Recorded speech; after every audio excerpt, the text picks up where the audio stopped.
ठीक है भाई, नमस्कार आप सबका। मेरा नाम सुरेंद्रपाल सिंह है। दिशा एजुकेशन में आप सबका स्वागत है। आज जिस टॉपिक पर हम बात करने जा रहे हैं वो टॉपिक है हमारा characteristics of a scientific method. इस टॉपिक से पहले हम लोग कई चीज़ों के बारे में बात कर चुके हैं। हम रिसर्च के बारे में बात कर चुके हैं, रिसर्च क्या है, हम बात कर चुके हैं साइंटिफिक मेथड क्या होता है, थियरी क्या होती है, फैक्ट क्या होते हैं, इन सब के बारे में। तो प्रिस्क्राइब्ड सिलेबस जो यूजीसी नेट का है उसमें 4 करेक्टरिस्टिक्स के बारे में बात की गई है, विशेष रूप से उनके बारे में ही आज के इस वीडियो में बात करेंगे। और उन चारों को मैंने यहाँ लिख भी दिया है। रीएप्लीकेबिलिटी, अनुकरणीयता, प्रिसीजन, परिशुद्धता, फाल्सिफाइबिलिटी, मिथ्यापनीयता और पार्सिमनी, मितव्ययता, जैसा इनके नाम है आप देखते हैं। अब एक एक करके हम इनके बारे में जानने की कोशिश करेंगे कि ये क्या है और किस तरीके से ये काम करते हैं। किसी भी वैज्ञानिक विधि में इन चारों का क्या महत्व होता है और कौन कौन सी चीजें होती हैं जो इनको निर्धारित करती हैं। तो चलिए हम लोग शुरू करते हैं एक एक करके। पहले हम जो बात कर रहे हैं वो रीएप्लीकेबिलिटी की बात करेंगे। और रीएप्लीकेबिलिटी का मतलब होता है अनुकरणीयता, यानी कि हम वैज्ञानिक विधि की ये विशेषता होती है कि उस विधि को आप समान परिस्थितियों में, समान शर्तों पर, समान व्यक्ति द्वारा अगर किया जाए, व्यक्ति भी उतना जरूरी नहीं है, अगर समान परिस्थितियों में हम दोबारा से करना चाहें तो हमको वही परिणाम दोबारा से भी मिले। कंसिस्टेंसी इन रिजल्ट हमको जरूर देखने को मिले। रीएप्लीकेबिलिटी, एक परिस्थिति में जो सिस्टमेटिक तरीके से काम किया जा रहा है उसको हम दूसरी परिस्थिति में भी कर सकते हैं। चीजें समान होनी चाहिए, बस परिणाम भी समान ही आएंगे, रीएप्लीकेबिलिटी हो सकती है। उसी को रीएप्लीकेबिलिटी कहते हैं। फिजिकल साइंसेस की तो ये सबसे बड़ी विशेषता है कि अगर सब चीजें समान हो, कंट्रोल अगर एक जैसा हो, आप परिस्थिति उस प्रयोग को अगर दोबारा से भी करके देखेंगे तो आपको परिणाम एक जैसा मिलेगा। ये गुण होता है वैज्ञानिक अध्ययन। अगर रीएप्लीकेशन नहीं किया जा रहा है तो उसको वैज्ञानिकता की कसौटी में एक कमी माना जाता है। तो प्राकृतिक विज्ञानों में तो ये 100% फॉलो होती है, पर कुछ विषय ऐसे हैं जिन्हें सामाजिक विज्ञान या इतिहास है, वहां पर ये 100% तो नहीं होती है, पर परसेंटेज में इसको नॉर्मल प्रोबेबिलिटी के कंसर्न में कि कितने परसेंट चांस होंगे उस चीज के घटित होने के, इस संदर्भों में हम देखते हैं। तो सामाजिक विज्ञानों के अनुसंधान भी ये प्रयास करते हैं कि उनमें रीएप्लीकेबिलिटी का गुण हो, क्योंकि ये वैज्ञानिक विधि की विशेषता है। इस रीएप्लीकेबिलिटी को कुछ और नामों से भी हम जानते हैं रिसर्च मेथड्स में, जैसे रिप्रोडक्टिबिलिटी,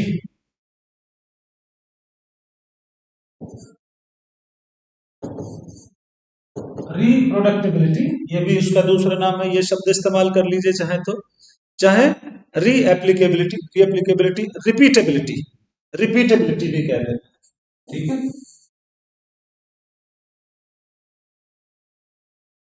चाहे रिपीटेबिलिटी कह लीजिए चाहे रिप्रोडक्टिबिलिटी कह लीजिए, वो इसके मायने होता है, ठीक है। अब इसका मतलब क्या होता है, क्या इसकी वैज्ञानिक परिभाषा क्या है कि रीएप्लीकेबिलिटी के मायने क्या होते हैं, ठीक है। तो वो मैं एक लाइन यहां लिखता हूं, वो आपको इसका स्वरूप स्पष्ट करवाएगी कि वो क्या है। Results find by an experiment, results find by an experiment, मतलब एक प्रयोग के द्वारा कोई परिणाम प्राप्त हो रहे हैं, और एन ऑब्जर्व बिहेवियर,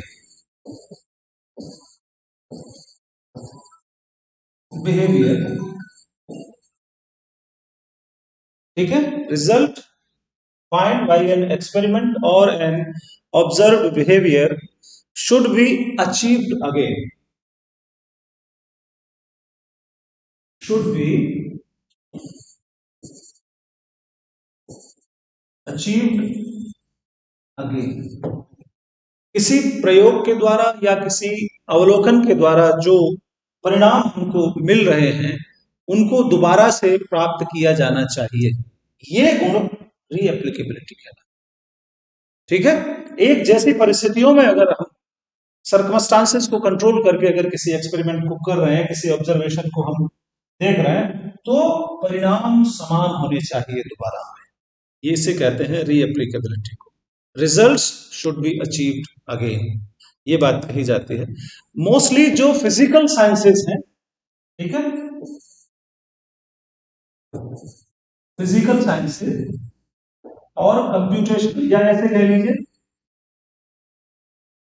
कंप्यूटेशनल, मतलब जिनमें गणनाएं की जाती है, जिनमें गणित का इस्तेमाल किया जाता है, वहां पर ये गुण होने के चांसेस ज्यादा होते हैं। गणना यानी कि मात्रात्मक डेटा एक पहली शर्त होगी इसके लिए। रीएप्लीकेबिलिटी की एक बहुत ही आवश्यक जो शर्त है वो क्या है कि डेटा कंप्यूटेशनल फॉर्म में होना चाहिए, संगणना कर सकें हम उसकी।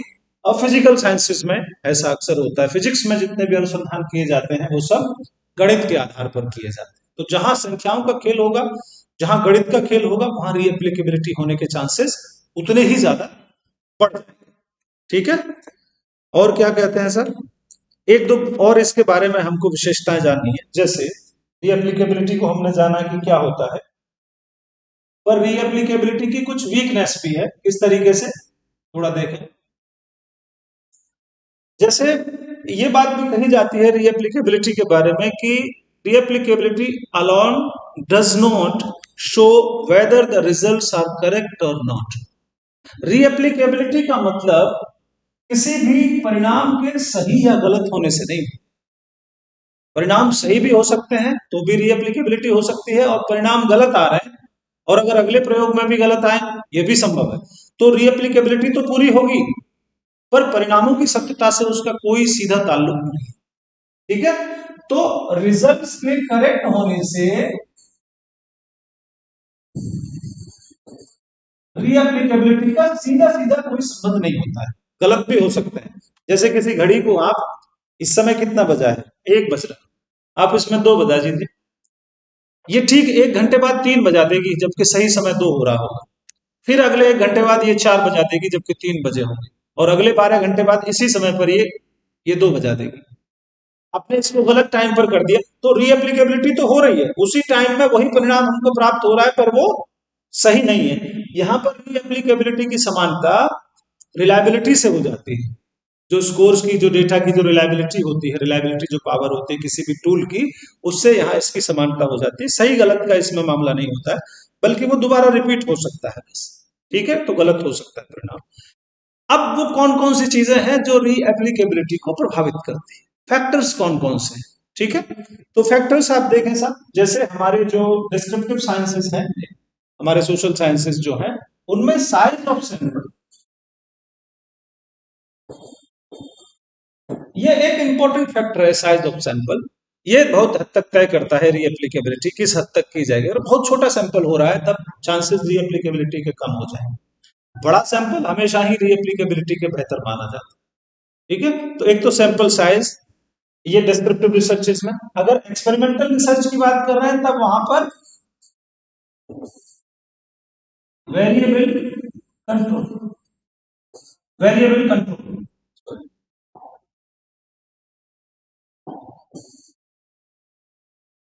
वेरिएबल कंट्रोल, चरों पर नियंत्रण कितना है हमारा, एक्सट्रेनियस वेरिएबल जो है उन पर जितना ज्यादा कंट्रोल होगा उतनी ही ज्यादा रीएप्लीकेबिलिटी हमारे एक्सपेरिमेंट में या ऑब्जर्वेशन में होगी। ठीक है, और इंटरनल वैलिडिटी, तीसरी चीज इंटरनल वैलिडिटी। इंटरनल वैलिडिटी का मतलब क्या होता है कि जो भी एक्सपेरिमेंट या रिसर्च का प्रोसेस है, उस रिसर्च के प्रोसेस को, उस एक्सपेरिमेंट के प्रोसेस को स्ट्रिक्टली फॉलो किया जाए, उसमें किसी भी तरीके की सब्जेक्टिविटी ना ऐड की जाए, उसमें किसी भी तरीके की लीनियंसी ना बरती जाए। तो जो इंटरनल वैलिडिटी होती है वो रीएप्लीकेबिलिटी को बढ़ा देती है। और इसीलिए हम जानते हैं कि जितने भी एक्सपेरिमेंटल रिसर्चेस होते हैं, प्रयोगात्मक अनुसंधान होते हैं, उनकी इंटरनल वैलिडिटी हाई होती है, और इंटरनल वैलिडिटी हाई होने की वजह से रीएप्लीकेबिलिटी का गुण उनमें दोबारा से हम उसको कर सकते हैं और वही परिणाम हमको मिलेंगे। तो ये है बात कुल मिला के रीएप्लीकेबिलिटी। ठीक है, अब दूसरी विशेषता की तरफ आइए। दूसरी विशेषता कौन सी है, प्रिसीजन। प्रिसीजन, प्रिसीजन का मतलब होता है परिशुद्धता, इसको हिंदी में मतलब नहीं होता, हिंदी में कहते हैं परिशुद्धता। क्या मतलब है परिशुद्धता का सामान्य रूप से? तो परिशुद्धता का जो मतलब ये होता है कि जब हम सोशल साइंसेज में या डिस्क्रिप्टिव डेटा एनालिसिस टाइप की कोई रिसर्च कर रहे होते हैं और मान लीजिए किसी बहुत बड़े पॉपुलेशन से हमने एक छोटा सैंपल लिया, ठीक है, और इसको वेरीफाई करने के लिए कि इस सैंपल के जो मीन आया है, इस सैंपल का जो स्टैंडर्ड डेविएशन है या इस सैंपल की जो कैरेक्टरिस्टिक्स हैं उनको वेरीफाई कैसे कर सकते हैं? जब हम ये सैंपल 1, ये सैंपल 2, ये दूसरा सैंपल भी लिया और अब इन दोनों सैंपल के बीच हम कंपैरिजन करते हैं, तो इन दोनों के स्कोर्स में कितनी कंसिस्टेंसी है?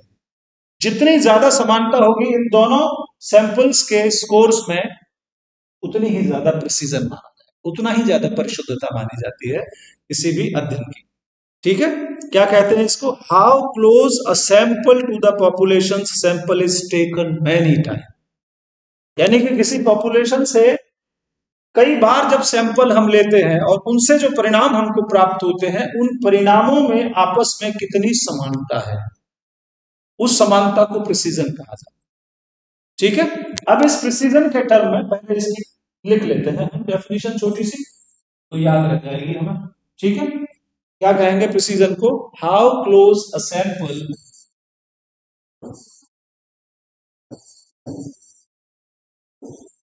how close a sample to the population sample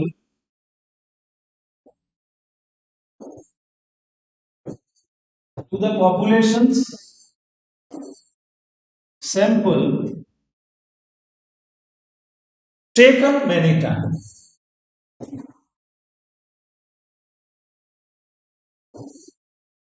taken many times, कई बार जब लिया जाए तो उसके स्कोर्स में कितनी कंसिस्टेंसी है। ठीक, अब इस प्रिसीजन के साथ ही साथ एक टर्म और ली जाती है जो आप इसके बराबर में रख सकते हैं और उस टर्म को हम कहते हैं एक्यूरेसी। एक्यूरेसी, एक्यूरेसी और प्रिसीजन में थोड़ा फर्क होता है। जब हम एक्यूरेसी और प्रिसीजन का मतलब समझ जाएंगे, इनका अंतर समझ लेंगे, तो प्रिसीजन हमको बहुत ठीक से समझ में आ जाए। ठीक है, देखिए इसके लिए हम ये गोले बना देते हैं इस तरीके से, फिर देखते हैं कि एक्यूरेसी क्या होती है और प्रिसीजन क्या होता है। ये टारगेट, आप ये समझिए टारगेट, ठीक है, और इन टारगेट में ये तीर हमारे लगे हुए हैं। ठीक, एक जगह बिल्कुल सेंटर पे, तीनों तीर हमारे सेंटर पे लगे हुए हैं। ठीक, एक जगह सिचुएशन क्या है कि तीन तीर हमने मारे और तीनों तीर सेंटर पे नहीं है, जहां होना चाहिए वहां नहीं है, और है एक ही जगह।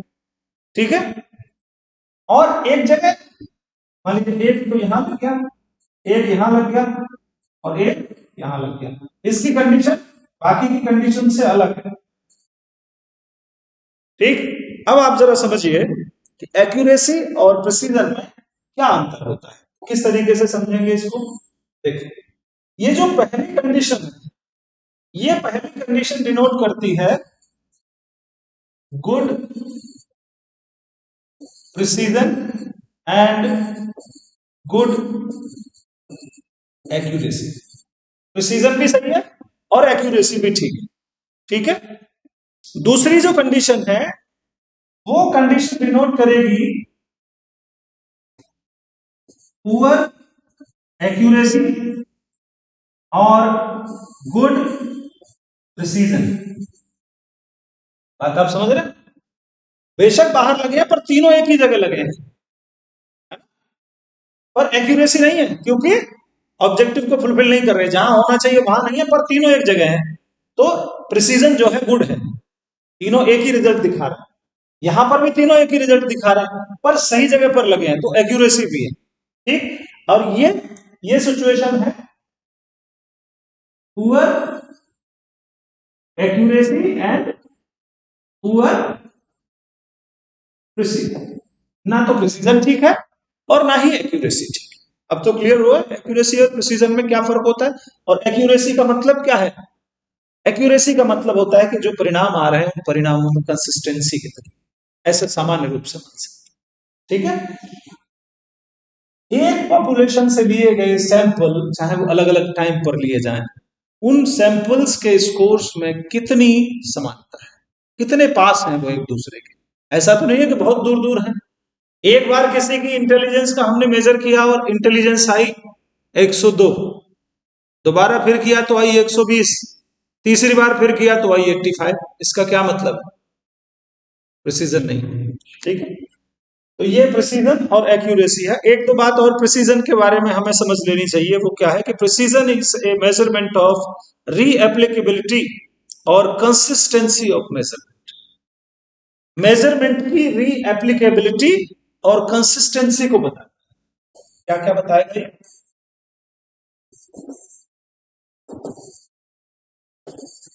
रीएप्लीकेबिलिटी और कंसिस्टेंसी ये बताता है। ठीक है। तो दूसरी हमारी विशेषता हुई प्रिसीजन।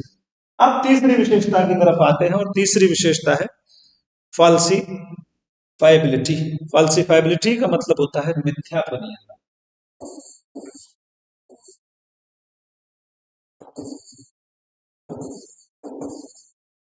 फाल्सीफाइबिलिटी, मिथ्यापनीयता। फाल्सीफाइबिलिटी का मतलब क्या है? फाल्सीफाइबिलिटी को कहते हैं हम मिथ्यापनीयता, तो हिंदी में कह रहे हैं इसको। ठीक है। डिसकन्फर्मेबिलिटी भी कहते हैं इसको, डिसकन्फर्मेबिलिटी। ठीक है। और इसको कहते हैं हम, दूसरे और कई नामों से भी इसको जाना जाता है, पर सीधा सीधा ताल्लुक इस फाल्सिफाइबिलिटी का होता है हाइपोथेसिस टेस्टिंग से। हाइपोथेसिस टेस्टिंग, हाइपोथेसिस टेस्ट होती है अगर, तो दो परिणाम हमको मिलते हैं किसी भी रिसर्च में। पहला परिणाम मिलता है कि वो सही हो, परिकल्पना सही भी हो सकती है, और दूसरा दूसरा ये है कि वो गलत हो। तो जो अनुसंधान की विधि में ये वाली संभावना को व्यक्त करता है, विशेषता उसको फाल्सिफाइबिलिटी की, कि गलत होने की संभावना किस कदर है, वो चीज गलत साबित हो सकती है या नहीं, संभावनाएं दोनों तरफ जा रही हैं या नहीं जा रही। ठीक है। अब इसकी परिभाषा क्या है लॉजिकली, थोड़ा वो देखते हैं। द लॉजिकल पॉसिबिलिटी, इसकी परिभाषा है logical possibility, logical possibility that an assertion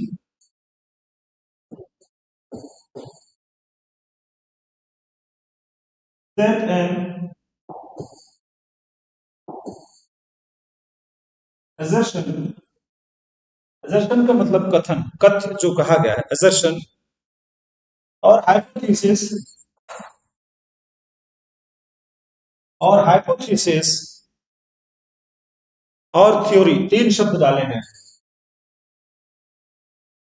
hypothesis और थ्योरी, हाइपोथेसिस हो, थ्योरी हो या assertion हो, ठीक है, can be shown be false,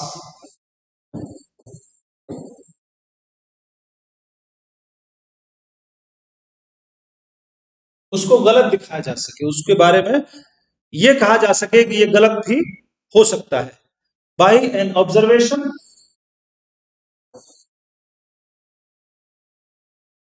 bye an observation और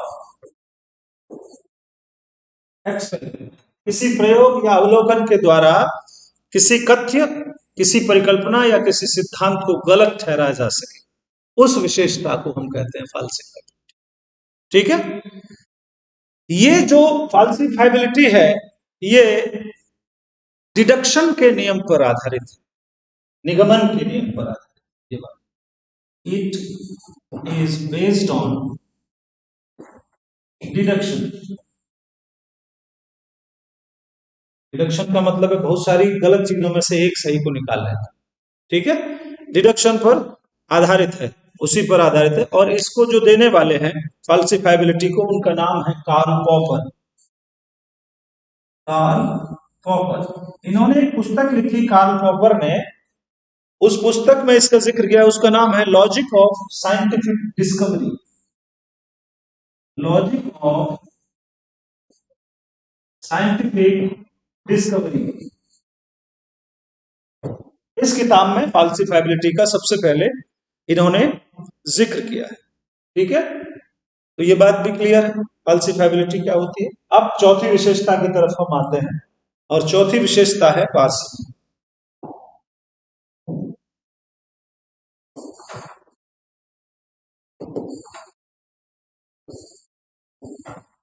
पार्सिमनी का मतलब होता है मितव्ययता।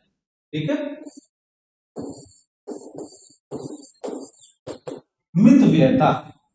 वैसे तो मितव्ययता का सीधा सीधा ताल्लुक किस बात से होता है, रिसर्च की जब भी बात करते हैं कि साहब खर्चा कम हो, उसको मितव्ययी कहा जाएगा। पर मितव्ययता का मतलब केवल एक फाइनेंशियल जो एक्सपेंडिचर होता है उसी से नहीं होता, बल्कि कुछ और भी होता है। जैसे एक तो उसे तो छोड़ दीजिए, पैसे का जो मसला है उसको छोड़ देते हैं, एक और पार्सिमनी होती है। उसका मतलब क्या होता है कि जो परिणाम हमें उस अनुसंधान के माध्यम से प्राप्त हो रहे हैं, वो परिणाम कितने सहज हैं। महंगे का मतलब अनुसंधान के परिणामों से तात्पर्य मुश्किल, डिफिकल्ट, जो समझ में ना आए। किसी भी अनुसंधान से हमको ऐसा परिणाम प्राप्त हो रहा है जो समझ में नहीं आया, तो इसका मतलब है पार्सिमनी नहीं। और ऐसा परिणाम हमको मिल रहा है जो सिंपलेस्ट एक्सप्लेनेशन, सिंपलेस्ट वे में किसी भी अनुसंधान का परिणाम हमको मिल रहा है, और उसकी एनालॉजी और किसी न किसी थ्योरी या रूल के साथ हो रही है, उसको पार्सिमनी। मितव्ययिता का मतलब यह होता है साहब कि जो सिंपलेस्ट एक्सप्लेनेशन होता है रिजल्ट, सिंपलेस्ट एक्सप्लेनेशन, एक शब्द में ये समझ सकते हैं, ऐसा विवरण या वर्णन किसी भी चरों के संबंधों का जो सहज हो, जो बड़े आसानी से समझ में आ जाए परिणाम के बाद कि साहब ये निकल के सामने आए, तो हम कहेंगे कि ये मितव्ययी, आसान परिणाम हमको उसका मिला है। ठीक है, इसका और थोड़ा सा देख लेते हैं क्या इसकी परिभाषा है। ठीक है, ये principle of parsimony, the principle of parsimony क्या कहता है, ये रिकमेंडेड, रिकमेंडेड दैट, ये क्या कहता है पार्सिमनी का principle, that from among theories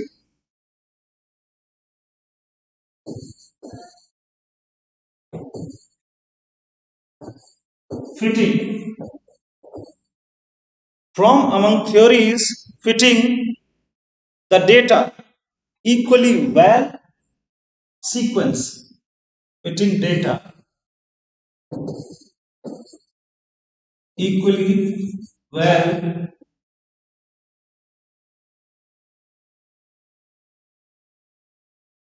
and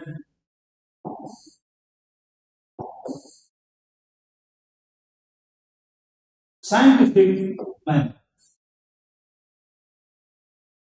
क्या मतलब हुआ, जो हमको परिणाम प्राप्त हो रहे हैं, जो रिजल्ट हमको मिला है, वो रिजल्ट किसी भी थ्योरी के साथ